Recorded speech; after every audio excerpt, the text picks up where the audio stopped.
Здравствуйте. Пару вопросов для студии «Жетпіс-Прожекта». Назовите, пожалуйста, топ-3 ваших любимых фильмов и казахских режиссеров. Топ-3 любимых фильма «Летят журавли», «Молчание ягнят», «Назад в будущее». Это если 3 выбирать. Казахские режиссеры Абай Карпыков.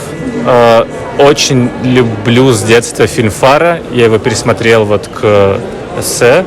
И просто, мне кажется, это очень крутой пример мейнстримного кино, которого часто не хватает. Еще, слушайте, Шакин Айманов классный. Я просто люблю всякое старое советское.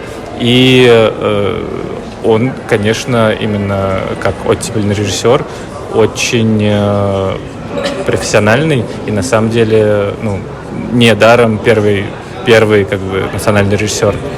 Третьего, наверное, нужно что-то из современных. Так, но Султана тут нет, поэтому его называть не буду.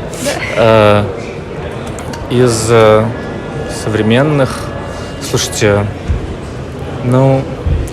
наверное, Адильхан Ержанов, просто потому что, во-первых, плодовитый, во-первых, с очевидным авторским стилем, который ты ни с чем не спутаешь, плюс у него такое смешение жанров, я такое всегда очень люблю.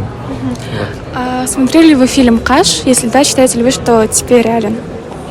Я смотрел фильм «Каш», да. Считали я что? Теперь, что он реален. Что он реален? Да, или просто ему привиделось просто. Я скорее за второе. Я скорее то, что что это все... не все, что... на самом деле, если это в голове у человека происходит, то это на самом деле реально, конечно. Вот просто кино все нереально, по сути. Это все какой-то другой, субъективный взгляд на мир. Поэтому тут сложно ответить, и я не хочу отвечать на этот вопрос. Так, все хорошо, спасибо.